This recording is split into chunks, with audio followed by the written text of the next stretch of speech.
악을 행하는 자들 때문에 불평하지 말며 불의를 행하는 자들을 시기하지 말지어다. 그들은 풀과 같이 속히 배임을 당할 것이며 푸른 채소같이 쇠잔할 것이미로다. 여호와를 의뢰하고 선을 행하라. 땅에 머무는 동안 그의 성실을 먹을거리로 삼을지어다. 또 여호와를 기뻐하라. 그가 내 마음의 소원을 내게 이루어 주시리로다. 내 길을 여호와께 맡기라. 그를 의지하면 그가 이루시고 내 의를 빛같이 나타내시며 내 공의를 정오의 빛같이 하시리로다. 여호와 앞에 잠잠하고 참고 기다리라. 자기 길이 형통하며 악한 꾀를 이루는 자 때문에 불평하지 말지어다. 분을 그치고 노를 버리며 불평하지 말라. 오히려 악을 만들 뿐이라. 진실로 악을 행하는 자들은 끊어질 것이나 여호와를 소망하는 자들은 땅을 차지하리로다.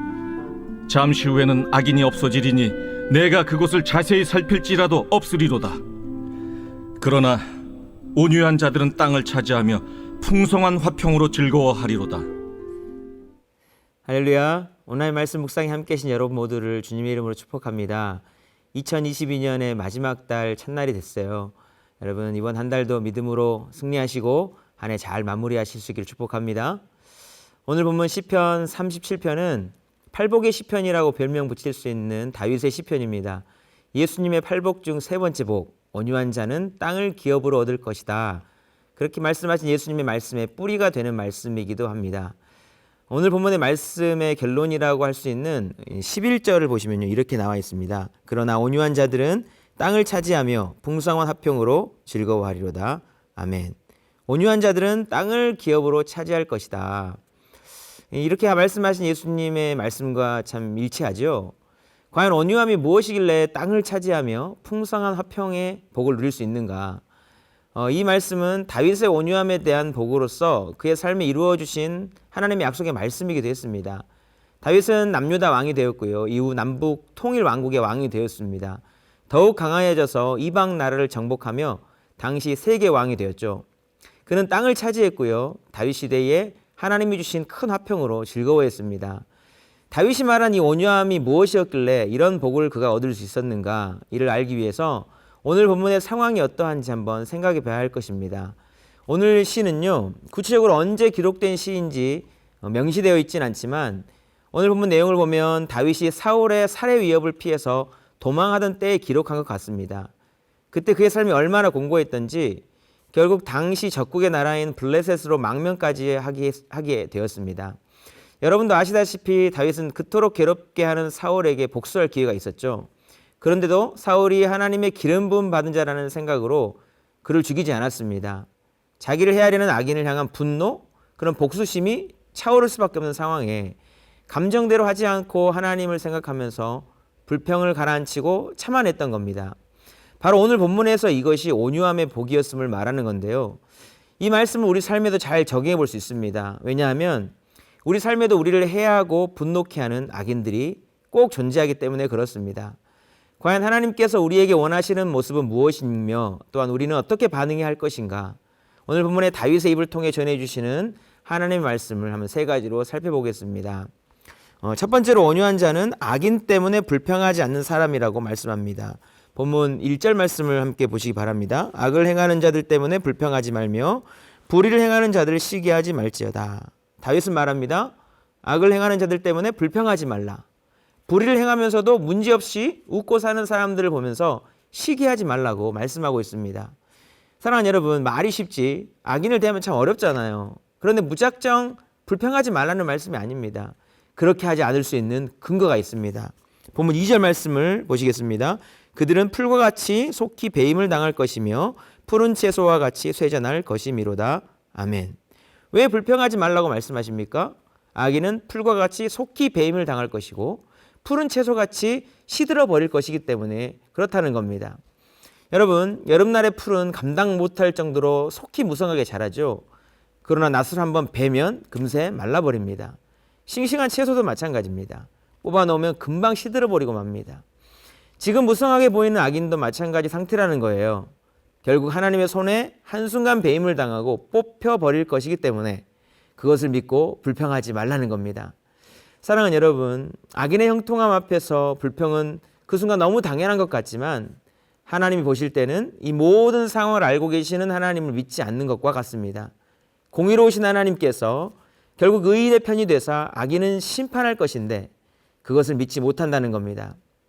악인들 때문에 무고하게 고난을 당하는 분들에게는 이런 하나님의 말씀을 믿고 살아가는 것 참 쉽지 않습니다.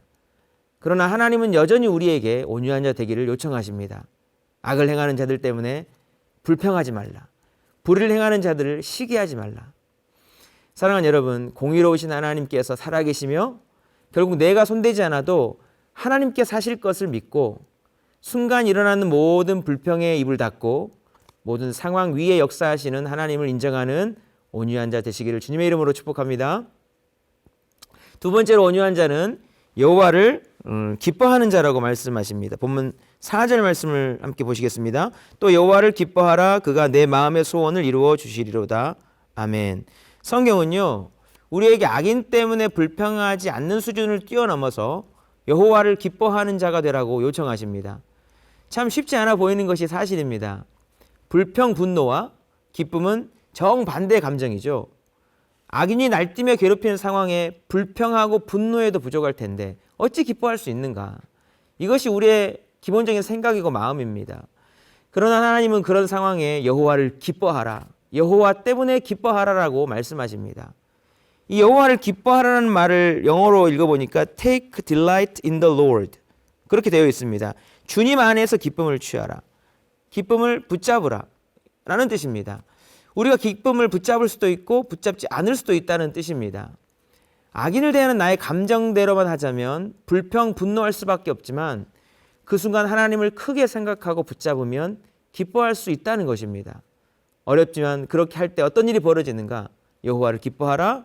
그리하면 내 마음의 소원을 이루어 주시리라. 악인들 때문에 고난당하는 의인된 사람의 가장 큰 마음의 소원이 바로 이거잖아요. 하나님의 손에 의해서 자기를 괴롭히는 모든 악인이 사라지고 하나님을 의지하며 순종했던 자기 자신이 옳았음을 하나님께서 증명해 주시는 것 아니겠습니까? 바로 그 소원, 그 간절한 소원을 이루어 주시겠다고 말씀하시는 겁니다.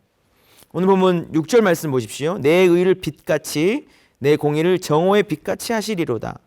네가 옳았다고, 하나님을 의지하며 복수하지 않았던 내가 옳았다고 백주 대낮에 모든 사람이 알도록 드러내 주시겠다고 말씀하시는 겁니다. 얼마나 속이 시원하겠습니까? 이렇게 되면. 사랑하는 여러분, 세상은 하나님 모르게 은밀하게 의인을 해합니다. 이런 악인들로 말미암아 얼마나 많은 사람들이 고통을 당하며 살고 있는지 모릅니다. 지금도 그런 사람이나 그런 상황들 때문에 분노하며 잠 못 이루는 분 계실지 모릅니다. 분명 악인으로 말미암아 의인이 고통을 당하는 일이 있지만 하나님은 하나님 안에 있는 의인들에게 요청하십니다. 주님 안에서, 그 주님 안에서 기쁨을 선택하라. 여호와를 기뻐하라. 그가 내 마음의 소원을 이루어 주시리로다. 너의 의를, 너의 공의를 정오의 빛같이 나타내 줄 것이다. 사랑하는 여러분, 하나님을 기뻐하는 자의 소원을 만족해 하시는 우리 하나님이심을 믿으며 여러분의 인생을 하나님께 맡기시고 하나님 때문에 기뻐하시기를 축복합니다. 온유한 사람을 복되다 하신 하나님께서 우리 모든 상황도 기뻐할 상황으로 바꾸어 주실 줄로 믿습니다. 세 번째, 온유한 자는 끝까지 인내하는 자라고 말씀하십니다. 본문 7절 말씀을 함께 보시겠습니다. 여호와 앞에 잠잠하고 참고 기다리라. 자기 길이 형통하며 악한 꾀를 이루는 자 때문에 불평하지 말라. 아멘. 여호와 앞에 잠잠하고 참고 기다리라. 이렇게 말씀하시는데요. 우리가 신앙인이라면 보통 악한 사람이 있더라도 예수님 생각하면 참습니다. 불평하지 말아야 된다. 또 하나님을 기뻐하라 했으니 말씀대로 순종하려고 노력합니다. 그런데 계속 반복적으로 우리를 괴롭게 하는 그런 사람이 존재하고요. 그 괴로움의 시간이 막 길어지면 이야기가 달라지는 것입니다. 할 만큼 했다고 생각이 되고 결국 불평하게 되고 더 나아가 복수의 칼을 겨누게 될 수도 있는 겁니다. 이해는 됩니다. 너무 힘드니까요. 너무 억울하니까요. 그런데 하나님은 달리 말씀하십니다. 잠잠하고 참고 기다리라 말씀하십니다. 진짜 땅을 차지하는 다윗과 같은 온유한 자는요, 이런 상황에서조차 여호와 앞에 참고 기다리는 자다. 원망과 불평을 거두고 복수의 칼을 거두고 참고 기다리라 말씀하시는 겁니다. 하나님 너무 힘들어요. 그 사람 때문에 너무 괴로워요. 저 사람이 잘못했는데요. 왜 제가 이런 고통을 당해야 합니까? 그런 생각이 들어도 그래도 참고 기다리라고 말씀하십니다. 왜인 줄 아십니까, 여러분? 오늘 본문 8절을 한번 같이 보시겠습니다. 분을 그치고 노를 버리며 불평하지 말라. 오히려 악을 만들 뿐이라. 오히려 악을 만들 뿐이라. 그것은 오히려 악을 만들게 된다는 겁니다. 달리 말하면 결국 나도 내가 싫어하는 악인과 똑같은 사람이 되어버린다는 겁니다. 끝까지 참고 인내하며 하나님 앞에 의인으로 설 것인지 아니면 포기하고 악인과 똑같은 사람이 될 것인지 잘 생각하고 결정하라 말씀하시는 겁니다. 사랑하는 여러분, 악인이 아무리 날뛰더라도요, 끝까지 인내하며 하나님 편에 서 있는 것이 얼마나 중요한지 모릅니다. 이런 귀한 말씀이 있죠. 다만 이뿐 아니라 우리가 환난 중에도 즐거워하나니 이는 환난은 인내를, 인내는 연단을, 연단은 소망을 이루는 줄 알미로다. 성경은 환난이 없다고 하지 않습니다. 환난 중에도 즐거워한다고 말씀했습니다. 또한 환난은 인내를, 인내는 연단을, 연단은 소망을 이룬다고 말씀하셨습니다. 오늘 말씀과 얼마나 맥이 같은지 모릅니다. 사랑하는 여러분, 분명 인내와 연단의 시간은 고통스럽죠. 그러나 그 시간을 지나야 소망, 곧 내 소원을 이루어 주시는 때가 오게 되는 겁니다. 그 시간은 결국 하나님과 더욱 친밀히 연결되는 시간이기 때문에 우리에게 축복이 된다는 겁니다. 인내함으로써 온유한 자의 복을 누리는 저와 여러분의 복된 삶이 되시기를 주님의 이름으로 축복합니다. 오늘 본문은 온유한 자가 어떤 자인지 세 가지로 말씀 나눠봤습니다. 첫째, 온유한 자는 악인 때문에 불평하지 않는 사람이다. 악인은 풀과 같이 속히 배임을 당할 것이다. 이것을 보고 불평하지 말자 말씀드렸습니다. 둘째로, 온유한 자는 여호와를 기뻐하는 자라 했습니다. 하나님께서 의인의 오름을 백주 대낮에 드러내실 것을 믿고 불평 대신 하나님 안에서 기쁨을 취하자 말씀드렸습니다. 셋째로, 온유한 자는 인내하는 자다. 참고 기다리는 자다. 힘들다고 포기하여 같은 악인의 자리에 서지 말고 끝까지 인내하여서 하나님 인정하시는 의인의 대열에 서자, 그렇게 말씀드렸습니다. 사랑하는 여러분, 우리 주변에는 늘 악인들이 존재합니다. 그들 때문에 참 괴로울 때 많습니다. 그러나 결국 그들은 우리의 믿음이 어떠한가 시험하는 도구이기도 하고요, 우리를 온유한 자 되게 하시는 하나님의 사랑의 손길이기도 합니다. 오늘 본문에 다윗이 보여준 이 온유한 자의 본을 따라서 여호와께서 주시는 땅을 차지하며 풍성한 화평으로 즐거워하게 되는 저와 여러분의 복된 삶이 되시기를 주님의 이름으로 축복합니다. 기도하시겠습니다. 하나님 아버지, 우리도 다윗과 같이 하나님이 기뻐하시는 온유한 자 되길 소망합니다. 우리를 괴롭히는 악인들 때문에 불평하지 말고 하나님 때문에 기뻐하는 자 되기를 간절히 소망합니다. 하나님은 의인의 삶을 결코 부끄럽게 하지 않으심을 믿으며 의인의 자리에 늘 서게 하여 주시옵소서. 우리에게 끝까지 인내할 수 있는 힘 주시고 온유한 자의 복을 받아 땅을 차지하며 풍성한 화평으로 더욱 즐거워하는 자 될 수 있게 축복해 주시옵소서. 우리 모두에게 승리의 은혜를 베풀어 주시기를 간절히 소망하며 예수님의 이름으로 기도드리옵나이다. 아멘.